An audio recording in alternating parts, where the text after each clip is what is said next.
Parce qu'après, c'est féministe, ça, c'est juste, pour moi, c'est connerie que nous, la plupart d'entre nous, les hommes, font. C'est quoi la définition des féministes? Waouh, grosse question ça.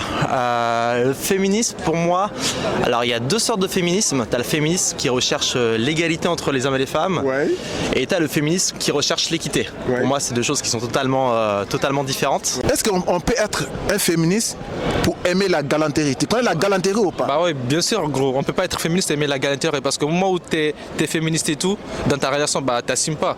Genre, c'est à l'homme. Pour moi, c'est l'homme qui fait tout pour sa femme.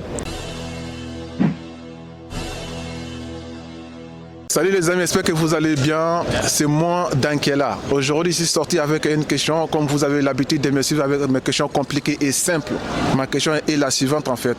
Peut être un féministe pour aimer la galanterie? Est-ce que c'est possible? Donc c'est simple. Lâchez-vous dans l'espace commentaire en fait et puis voilà. Likez la vidéo et partagez au maximum. Les amis, likez la vidéo parce que tout le temps quand on fait la vidéo, il y a moins de likes, il y a moins de partages en fait. Ça nous aide pas à faire en fait beaucoup de vidéos en fait. Donc je vous demande à faire maximum de likes et partager. On se dit à très bientôt pour la prochaine vidéo. Ciao. Salut, ici avec François. Moi je m'appelle Dankela. Enchanté. Enchanté à toi aussi. Je te remercie. Ok, dis-moi, c'est quoi la définition des féministes?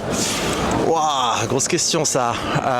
Le féminisme pour moi, alors il y a deux sortes de féminisme. Tu as le féminisme qui recherche l'égalité entre les hommes et les femmes, et tu as le féminisme qui recherche l'équité. Pour moi, c'est deux choses qui sont totalement différentes. Tu veux que je développe là-dessus? Ouais, développer un peu plus parce que mes abonnés, ils veulent savoir parce que la dernière fois, il y a une dame qui était partie dans mon espace commentaire. Elle s'est lâchée dans l'espace commentaire en demandant est-ce que tu peux essayer de faire une vidéo autour des féministes. Moi j'ai dit ok, il n'y a pas de souci, je vais prendre ça en compte. Raison pour laquelle je suis sorti aujourd'hui pour interroger en fait les passants dans la rue. Donc si vous pouvez vraiment développer un peu, ça me ferait plaisir. Parce que j'ai déjà fait des vidéos avec 4 personnes. Je n'ai pas trouvé quelqu'un qui a vraiment développé pour me donner plusieurs détails. Ça marche, pas de souci. Donc ce que je disais, c'est qu'il y a égalité et équité. Et c'est souvent confondu, mais c'est deux choses qui sont complètement différentes. En fait, l'égalité, c'est de dire les hommes et les femmes sont les mêmes. Vraiment les mêmes à 100%. Ça veut dire qu'on ignore complètement les différences génétiques, les différences d'hormones. Un homme va avoir plus de testostérone, la femme plus d'œstrogène. Ce qui fait que fondamentalement, on est complètement différents. Par exemple, la femme va avoir un instinct maternel beaucoup plus développé. Par exemple, on a beaucoup plus de femmes au foyer que d'hommes au foyer. Ça ne veut pas dire qu'il n'existe pas d'hommes au foyer, mais globalement, la femme sera plus portée vers ce type de rôle. Parce qu'elle a porté son enfant et c'est génétique. Et donc ça, c'est l'égalité. Et pour moi, le féminisme, dans sa partie toxique, c'est plutôt le fait de nier toutes ces différences, alors qu'en fait, ces différences, elles existent et sont évidentes. On peut deviner un homme et une femme rien qu'en les regardant, et même intérieurement, on n'a pas les mêmes hormones. Donc ça, pour moi, c'est toxique. Par contre, le bon féminisme, pour moi, c'est plus l'équité. Donc l'équité, c'est quoi? C'est de faire en sorte que les hommes et les femmes ont des droits, les mêmes droits, tout simplement. Donc les femmes aujourd'hui, et c'est bien normal, ont le droit de vote, ont les mêmes droits que les hommes, mais pour autant, elles sont pas pareilles. Quand je vois par exemple certains sujets, on force les femmes à faire des choses masculines ou les hommes à faire des choses féminines, pour moi c'est vraiment un non-sens parce que finalement on est différents et il y a une notion de liberté, donc lutter contre les clichés, pourquoi pas, mais il faut bien différencier pour moi et c'est le cœur du problème, l'égalité et l'équité. Et je finirai là-dessus, les hommes et les femmes ils sont pas ennemis en fait. Et moi je connais bien l'Asie par exemple. On peut peut-être se lâcher en commentaire là-dessus, mais en Asie par exemple, j'ai pas l'impression lorsque j'y suis que les hommes et les femmes sont en guerre. Quand je suis ici en Europe, et je trouve qu'il y a beaucoup plus de tension entre les hommes et les femmes et je trouve ça très dommage. Les hommes en veulent aux femmes parce qu'elles sont trop exigeantes entre guillemets. Les femmes en veulent aux hommes parce qu'ils ont un comportement parfois même qui est trop féminin pour certaines ou au contraire trop macho. Et je trouve qu'on est un peu dans une sorte de guerre entre les deux et je trouve que c'est dommage. C'est un peu gênant. Ouais, c'est un peu gênant parce que pour moi l'homme et la femme en fait ils sont complémentaires et on devrait pas être dans une course où qui est-ce qui court le plus vite, mais plutôt dans comment on va faire, comment on va s'organiser pour que on ait la meilleure course et le meilleur temps ensemble, en équipe. C'est plus ça ma vision moi, en termes de rapport homme-femme et féminisme. D'accord. Est-ce qu'on peut être un féministe pour aimer la galanterie? Non. Pourquoi? Parce qu'après, c'est féministe, ça, pour moi, c'est connerie que nous, la plupart d'entre nous, les hommes, font. C'est-à-dire que pour aller au restaurant, pour manger quelque chose, après, c'est 50-50. Si je fréquente une fille pour aller manger ou je ne sais pas, aller en vacances, et du coup, c'est 50-50. Ça, c'est comportement féministe. Ça, c'est pour beaucoup des hommes qui comportent aujourd'hui comme des femmes, comportent comme des femmes. C'est-à-dire, pour moi, c'est en tant qu'homme, je dois assumer mes responsabilités pour montrer que je suis homme. Tu es chef de famille, quoi. Exactement, c'est pareil. Parce que quand j'achète quelque chose, ou je vais au restaurant, ou même, je ne sais pas, pour aller quelque part, c'est faire le tour du monde. Parce que j'ai fait plaisir à ma femme. Et pourquoi je dois dire que oui, on va payer, on va calculer ça, c'est très compliqué. Non, un homme ne devrait pas être comme ça. Un homme doit se sacrifier, doit se battre pour prendre sa liberté financière et même liberté géographique. C'est ça le rôle d'un homme. Mais aujourd'hui, c'est malheureusement dans notre société actuelle que oui, c'est bien d'être doux, c'est bien d'être un homme, montrer ses faiblesses et tout ça. On peut se comprendre en cas de décès. Un homme va lâcher quelque chose, mais toujours un homme doit rester un homme. On ne peut pas mélanger toutes les choses parce que ça, c'est aujourd'hui, c'est discours des femmes. Je respecte les femmes. Bien sûr, ça bat n'importe quelle femme. Un homme doit prendre sa responsabilité pour sa femme, pour prendre la responsabilité de sa femme, c'est ça? Oui, bien sûr. Parce que responsabilité, c'est-à-dire c'est pour payer le foyer, pour acheter des choses à la maison. Si quelque chose que ça ne va pas, un homme doit trouver des solutions, bien sûr en posant des vraies questions pour s'en sortir. Mais si on ne pose pas, oui, quelque chose, qu'est-ce qui m'arrive, oui, j'ai pas la chance, toujours moi. Non, ça ne va pas. Un homme ne devrait pas comporter comme ça. Même on sent que c'est difficile. On sait que c'est difficile, mais je dois quand même garder la tête haute en me comportant comme un homme leader, un homme gagnant, mais pas un homme fragile, un homme perdant. C'est ça qu'aujourd'hui, pourquoi il n'y a pas des hommes virils, des bad boys, un homme de haute valeur, c'est comme avant. Je prends un exemple sur Nelson Mandela et Martin Luther King. Nelson Mandela, ancien président de l'Afrique du Sud, il était 27 ans en prison. Mais parce qu'il est un homme de grands leaders, un homme charismatique, parce que 27 ans en prison, parce qu'il n'est jamais abandonné, parce qu'il savait qu'il a quelque chose en lui pour changer la vision du monde. Et il a fait, même Martin Luther King, c'est exactement pareil.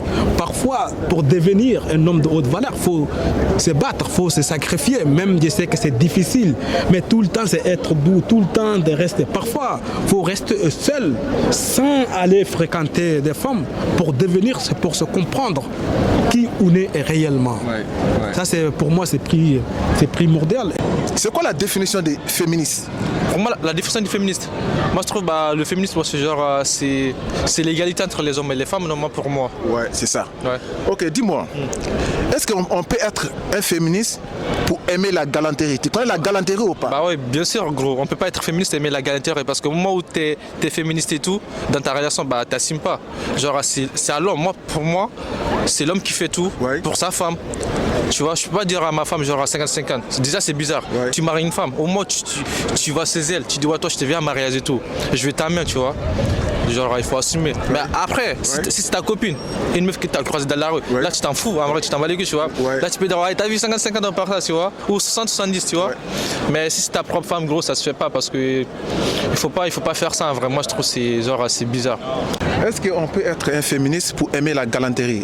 Bien sûr, après encore une fois, ça dépend. Je pense que le féminisme à la base c'est quelque chose qui est très bien, mais il a vite été dévié par des personnes qui n'aiment pas les hommes, ça existe aussi, hein, tout comme des hommes n'aiment pas les femmes parfois, et c'est parti dans un extrême qui n'a absolument rien à voir avec ce que ça devrait être.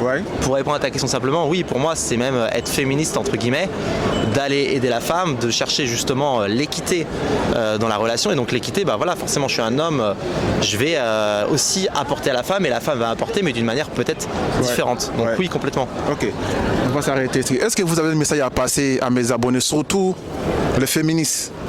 Ah non, bah écoute, moi j'aime bien les relations hommes-femmes, donc j'espère que ça va s'apaiser surtout en Europe, parce que j'ai vu qu'il y avait que ça s'envenimait de plus en plus, surtout avec les jeunes générations. Moi je suis assez vieux, donc voilà. Non, quand même, vous n'êtes pas vieux quand même. Ah si, j'ai 33 ans, donc ça va, j'ai pas connu ça, mais c'est vrai que je vois sur mes amis qui sont parfois de la génération, je crois que c'est X qu'on dit, un peu plus jeune, je trouve que c'est dommage parce qu'ils se parlent plus, et par exemple un homme hétéro va vite être considéré comme un prédateur, alors que c'est pas forcément le cas. Moi je vois mes amies femmes qui ont 24, 25 ans, la plupart de leurs amis sont gays. Moi je suis hétéro pour le coup, mais la plupart de leurs amis, force est de constater qu'ils sont gays, parce qu'il y a un peu un rejet de la femme envers les hommes hétéros, comme si c'était considéré comme des prédateurs. Mais ça je pense que c'est de manière globale. C'est vrai que là ici on est à Nantes, de manière générale en France c'est un peu insécure pour une femme. Je comprends que voilà, elle se protège aussi, donc c'est tout un climat pour moi qui a changé. Ou des hommes qui comportent comme des hommes de haute valeur, comportent comme des mâles alpha, comportent comme des hommes ambitieux. Même les femmes cherchent. C'est quoi qui vient avec tout ça? Tout ça c'est le travail. C'est le travail? Ça c'est le travail en soi. Et un homme doit être ambitieux. Un homme doit trouver quelque chose à faire. Un homme doit chercher d'inspirer les autres. Par exemple, toi tu fais des vidéos YouTube, ça c'est bien, tu inspires à ta communauté, c'est bien. C'est être, même aujourd'hui, par mon expérience, beaucoup de femmes détestent des hommes qui n'ont pas de rêves, pas d'objectifs. Parce que pour moi, un homme qui n'a pas d'objectif, pas de rêve, toujours oui, je vais gagner 1600 toute ma vie. Non! Battez-vous pour devenir la meilleure version de vous-même à chaque nouvelle journée. Je sais que c'est difficile, je sais que ça va être difficile pour beaucoup de personnes, mais si vous ne lâchez rien du tout, vous allez obtenir quelque chose. N'attendez pas que les choses viennent vers vous, il faut aller chercher. C'est ça le rôle d'un homme. Même c'est être responsable de ta femme ou tes enfants veulent quelque chose, mais tu n'es pas capable d'acheter quelque chose. Ça veut dire que pour moi, tu n'as pas bien travaillé, tu n'as pas assumé tes responsabilités. C'est ça, pour moi, c'est très important. Ok, je pense qu'on va s'arrêter ici pour aujourd'hui. Est-ce que tu as un message à passer à mes abonnés, surtout les féministes? C'est pour les hommes, bien sûr. C'est pour moi, c'est les hommes, il ne faut pas comporter comme des femmes. Parce que c'est notre rôle, votre rôle, c'est être un homme. Ça, c'est une fierté d'abord. C'est parce que l'homme qui protège la femme, l'homme qui crée tout, ce n'est pas une femme qui protège l'homme. Donc, bien sûr, en respectant chacune et chacun. Mais c'est tout le temps chacun, 50-50, ça, c'est pas possible pour vous. Mais si vous voulez comporter comme des femmes, faut comporter. Mais c'est une femme de haute valeur. Elle ne va pas rester avec vous. Et la dernière chose, c'est qu'il faut donner la force de notre frère. Il fait un travail formidable. Il vous donne la force. Même vous aussi, il faut donner la force toujours. Et s'abonnez-vous ou partagez la vidéo, bien évidemment. C'est ça qu'il va encore motiver, même si c'est discipliné, de vous donner beaucoup de force. C'est très important. Ok, on va s'arrêter. Les amis, likez la vidéo, partagez maximum. Lâchez-vous dans l'espace commentaire en fait. Dis-nous dans l'espace commentaire. On peut être un féministe pour aimer la galanterie. Est-ce que c'est possible? Chaque fois quand on fait des vidéos, il y a moins de likes, il y a moins de abonnés. Essayez de vous abonner, liker la vidéo, partager maximum. Ça va nous aider à développer la communauté. Donc on se dit à très bientôt pour la prochaine vidéo. Et salut aussi en fait les caméramans. Franchement lui il fait énormément de travail. Franchement c'est pas facile d'être caméraman. Donc chapeau à Barry. On se dit à très bientôt pour la prochaine vidéo. Ciao. Force à toi. Force à toi.